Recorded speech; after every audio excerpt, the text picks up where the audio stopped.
everyone, welcome back to my channel. Today's video is going to be about my highly coveted and holy grail bag, and that is my Chanel boy bag.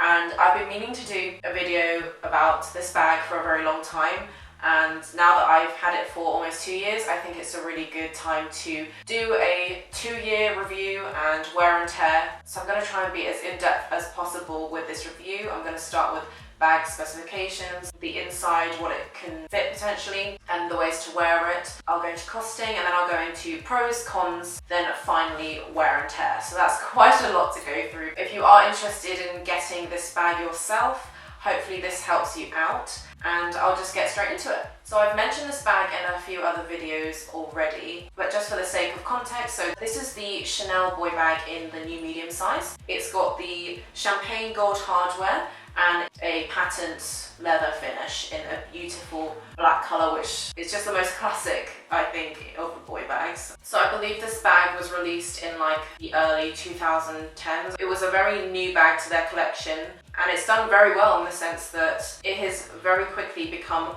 one of the classics, if not a classic staple in Chanel's handbag range. And obviously I'm very pleased because the value and the demand for this bag will continually go up. This bag I got 2 years ago now. Fortunately for me, I managed to get this at Heathrow. I think at the time I got around 20% if I'm not mistaken, and I think I got it for $2,700, which is quite a saving if you know how much boy bags are worth nowadays. I literally just checked online. This bag is now worth £1,000 more, so $3,800. That's basically the same price as a classic flap, which is absolutely insane. I can't believe it. So this has definitely made all of its money back, especially since I did use their personal shopper service. They can reserve a bag for you, I think, 24 hours before your flight departs.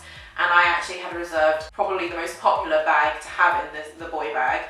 It was a black lambskin in the old medium size with ruthenium hardware. I did ask at the time while I was trying it on whether they had other similar options available, and they went into the bag, pulled this one out, and I knew immediately that this one was so much better for my lifestyle, what I fit inside. So it's almost like by accident, but I'm very glad that I did ask for the other bags available. I would always recommend that. So that's a little bit of context about the bag. Now for some specs. So measurements wise, as the new medium, the size is approximately 28 centimeters by 18 by 9.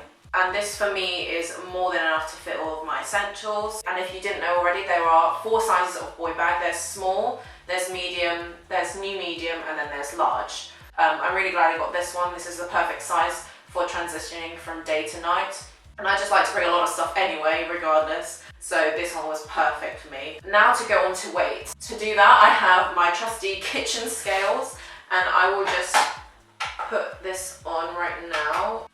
Okay, so it's 906 grams. And this is quite a heavy bag in the sense that this weighs like a bag of flour. That's interesting, yeah. And to be honest, holding it like this has been pretty heavy. I mean, it's not something that you want to be holding like this all the time. In fact, I have to probably switch hands or put this down at some point. It is a weighty bag, and when it's full, it can be slightly weighty, but I will go into that in a little bit more detail later on when I go into pros and cons. Okay, so now I'm just going to quickly go into the features of the bag. You've got the classic CC clasp opening, which you push in there, and then when you open it up, it is quite simple inside, and it's just completely plain here, whereas the double flap would obviously have a little pocket here. And then you've got inside, oh my god, I've just noticed that after 2 years, I still haven't taken the plastic off of this zip here. Excuse me a second while I peel this off. You will be able to see one zip pocket here, which is quite generous. And then you've got a little open compartment here, which you can put like an Oyster card or just some spare change. And then you just, of course, got the fabric lining with a big open void here to pop all of your things in. And that's basically it. If I turn it over on the back, there is no back pocket like the more classic versions do have. On this bag, I do find it kind of useful to be able to put like an Oyster card in the back, but it's not really like a game-changing thing to have. It's just quilted. Obviously, the quilts follow through from the front, and then you've obviously got this chain here that is not intertwined as with the more classic versions of the bag. It is just pure chain, and it's a rather weighty chain. Then you've just got this leather part on the top that rests comfortably on your shoulder, and it doesn't look like it's adjustable even though it has that adjustable look to it. This bag is actually, very fortunately enough for me, made in France. And I know where it's made is not a huge deal in the sense that the quality control is obviously the same, but as a budding Chanel collector, it's just really great to know that the brand that I'm buying from is where the bag has come from itself. The bottom, I forgot to mention, the flaps actually stick out slightly compared to the base of the bag. Those are the main details of the bag. Now I'm going to go into the pros and cons of having the bag. I'll start off with the good stuff first, and there are a lot of good things about this bag. So one of the main pros for me when I first bought the bag was its look. I just love the combination of a classic colour and obviously the classic details of the CC with a modern twist. It's a very edgy bag to what Chanel is usually, I suppose, known for.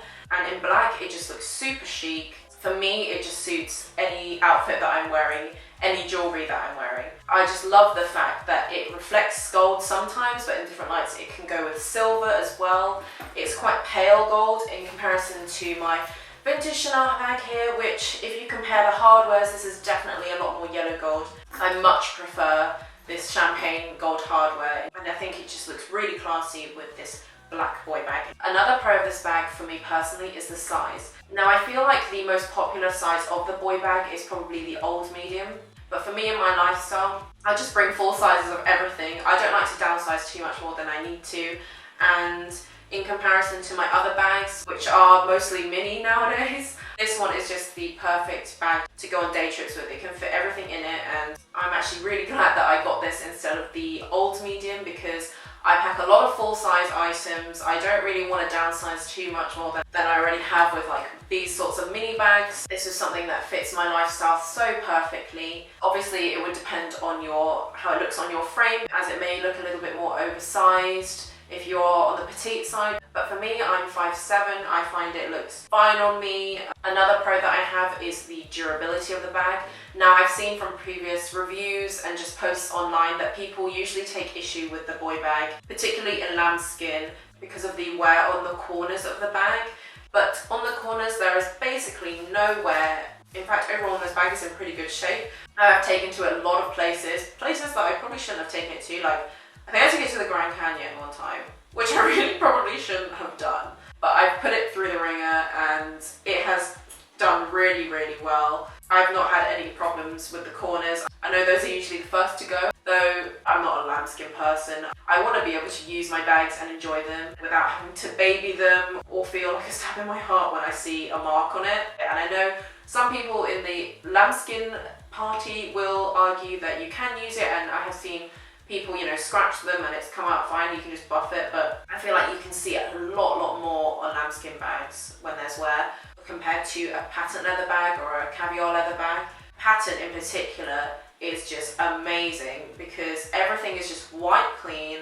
It's so tough and durable. There's times where I feel like I've got it caught, or just the corners have bumped into something and I go to check and there's nothing there. So this is a major pro for me, and I would always with Chanel go with a caviar patent bag or even a calfskin bag like this one, because they're all very durable, and the nature of the leather means that you won't be able to see marks that clearly, especially for the price as well. Like, you don't want to have a bag that scuffs up super easy after you've paid essentially like $4,000 for this size of bag. Another positive that I find of this bag is the many ways that you can wear it. To me, I find the design is much more suited to crossbody, etc. in comparison to the classic flap. Now, I know you can get away with it with like the smaller bags, doing things like crossbody, but when I've seen the medium large or the jumbo, it's not really one that you can wear crossbody, if you see what I mean. I suppose this bag is actually comparable to the jumbo, and I really don't think that you can wear the jumbo crossbody. I think that would kill your shoulders and it would just be really annoying to just flap against your leg as you're walking along, whereas this really doesn't, and it's a lot lighter. I find this one a lot more versatile, and it looks great in all the different ways that you wear it. You can wear it obviously double strapped on the shoulder like the classic flat bags. You can wear it with just the drop length on one shoulder. One shoulder? I mean, how many shoulders are you wearing it on? You can then wear it cross body, which it's the perfect length actually for me. And then obviously you can just just hold it like a clutch. Clearly I have a lot of pros because I've got 2 more, and the second to last pro that I have is the fact that the bag isn't actually too heavy when worn on the shoulder. Now, I think a lot of people might disagree with me on this, depending on how much you fit into the bag, but I do try and fit a fair bit. And while the bag is 1 kilogram when not worn, because it doesn't have a double flap inside, and because the interior isn't like fully leather, that when I actually put it on my shoulder, it's actually really comfortable. I don't find that it digs in. And when you do fill it up with stuff, I've never gotten pains from wearing this bag actually. Whereas with the jumbo, I hear that a lot of people have got like really bad shoulder pains. So in line with how much it fits, I will just do a quick what's in my bag sort of thing, what I can get in there. First thing that goes in is my phone. This is an iPhone 6S. I'm literally getting my iPhone Plus today as I film this, so I really should have filmed this later on, but I really wanted to get this up. And this can fit in the zip compartment, and I can also fit a small card holder in the same zip. And because the zip has still got a lot of space, I can probably put a compact in there. So I've got this compact here that I'll put in there, and it's gone, it's disappeared, boom. So then I'll fill up the main compartment. So I've got this full-size Chanel wallet here in this beautiful iridescent colour, and that just pops in very snug like that. And then I've got my external battery, which is a lolly. I love it so much. The bottom of the lolly is actually like the USB, which is used to charge it and to charge other things, but I don't know where the hell it is. It's also got a light. Oh, brighter than my future. So I'll put that in as well. Then I've got my trusty hand wash. If you know me in person, you'll always see me with a hand wash. This is almost done. I think I probably had this for only like a month or 2, so yeah, I use it a lot. So that goes in, and it drops out a little bit. But I think it'll be okay standing up actually. I think I can close it. With liquids, I don't really want to lie them down too much. Then I will put in my Boston Swiss Army knife. I know it's such a random thing, but these are legal, and I do use these sometimes like to cut my nails, to cut open packages. You know, you can use it to fight against the killer. Oh, and I forgot to mention this, is hilarious. My mum put one of these key rings on my set of keys once. And I've just moved it onto this Swiss Army knife. It's like a sperm. Ew. Gross, but it's really easy just to grab them. Let's not make that a thing, shall we? Okay, so it is getting a little bit heavier now. Now I've got my Louis Vuitton key holder. Let me jiggle some things around. Then I've got my Oyster card, which I will put in the flap, the open compartment. And I'm going to really push my luck here. I wouldn't usually fill it up this much, but just to show you how much it can fit. This is a hand cream.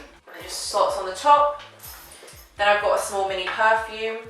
That is, I've just put near a hand wash. And then, ooh, can we get away with a snack?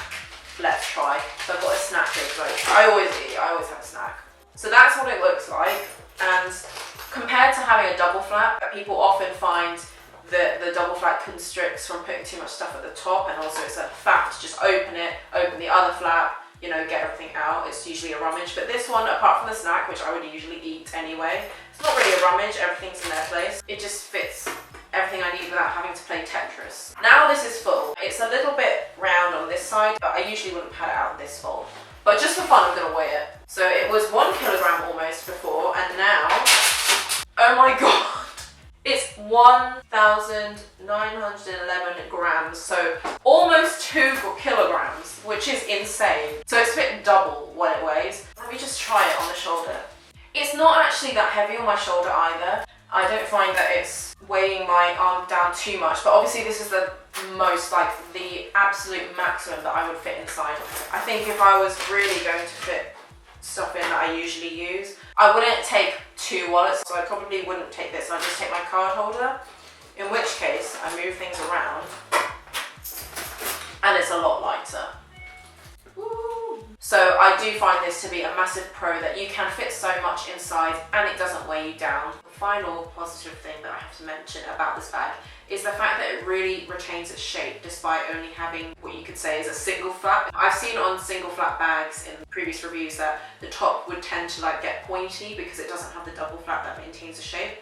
But somehow this bag, which is just basically one large bit of leather, really holds its shape well. I think it might just even be the clasps holding the sides together is quite wide, so it prevents it from caving. Whereas in the classic flaps, it's probably just like, it's just grommets, so it could tend to drag it up. and it allows you to put a lot more stuff in it, I suppose, because you can have this little gap here where you can put stuff on top if you really needed to. So that's really good in terms of space saving and just general wear and tear as well. Okay, so those are all of the pros that I have, but I'm just going to move on to the cons, because there are a few cons, not too many, but I thought I'd also put in cons that may not be necessarily relevant for me in my case, but would be concerns to other people. So the first con is something that I alluded to earlier, which is the fabric lining. Although other people, like myself, might say, it's a lot lighter without a leather lining, some people will argue that because of the rising prices in Chanel bags, that they would expect the inside to match the price and therefore be leather. I obviously was fortunate to get this bag at a much lower price, so obviously my opinion of this is swayed by that. I would be probably a little bit more mad if I had to pay $3,800. However, I will say that for me personally, it doesn't really matter. The lining inside is also black, so it doesn't mean if God forbid I spill something in there or get something on it, that it will be visible. So I'm not too bothered about it. Obviously in an ideal world it would be leather, but then again in an ideal world it would also not be a heavy leather. Oh my god, heavy leather. Not a heavy leather. There we go. So yeah, to me it doesn't matter so much, but if you're the type of person who really does care about this sort of thing, then maybe this bag isn't for you, but for me, I don't really mind so much because the rest of the bag is leather. Another con, which you might be able to see now actually, is that this leather part can frequently get stuck in between these ringlets. It doesn't happen a lot of the time, but it happens enough that I think it might be a consideration if you find that annoying. Because when it's happened before, and I accidentally threaded it through the wrong way, because it was basically already halfway in this hole for some reason, I don't understand how, but I thought it was the other way, when actually what it did was it made my bag look super funky, like the chain was just wrong, the drop wasn't like this, it was like one strap was here somehow, but that became very annoying. I had to rethread the whole thing, and obviously you can see that this leather here is a lot thicker on this end, so it was a nightmare to get through. So that's something that might be a consideration for you. And in line with that, with the problem of this leather getting all stuck inside, is the problem of when you're wearing it on your shoulder, depending obviously if you wear the chain part inside or not. If you wear it outside, it could have a tendency to fall off your shoulder. If you wear it like this, obviously there's no problem. But if you wear it freestanding, it has the tendency to do this. Yeah.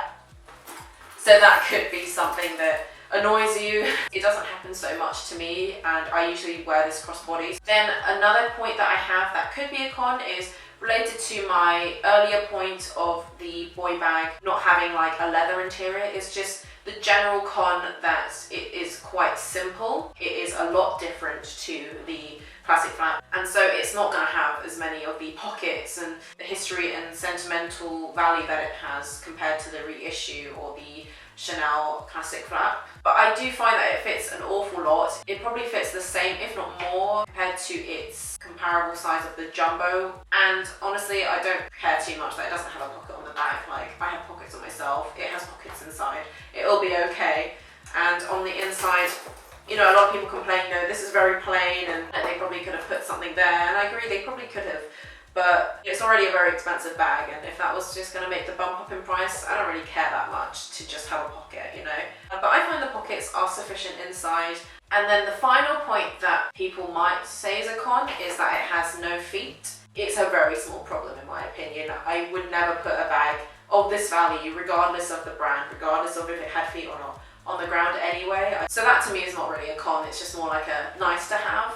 And also, on the flaps on either side, it's actually jutting out a little bit more than the actual base of the bag where your belongings go in. So in that sense, it's got a sort of inbuilt foot or feet of the bag just with these flaps. And it doesn't fall over or anything, so if you did have to put your bag on the floor or anything, that would be sufficient. But in general, I would just avoid all abrasive surfaces and floors because, you don't want to put your beautiful and a very expensive Chanel bag on the floor. And then, actually, I've just thought of another con, which will bring me nicely into the wear and tear section. That while this bag has held up remarkably well and scuffing, wear is very minimal, there are some issues that I have with the caving in of the sides of the bag and just some weird sort of stretch marks, I want to say, of the bag. First of all, at the top there is a bit of caving in, which I believe is normal because the side of this mini bag is sort of happening at the top, and I believe it's just natural with the nature of the material.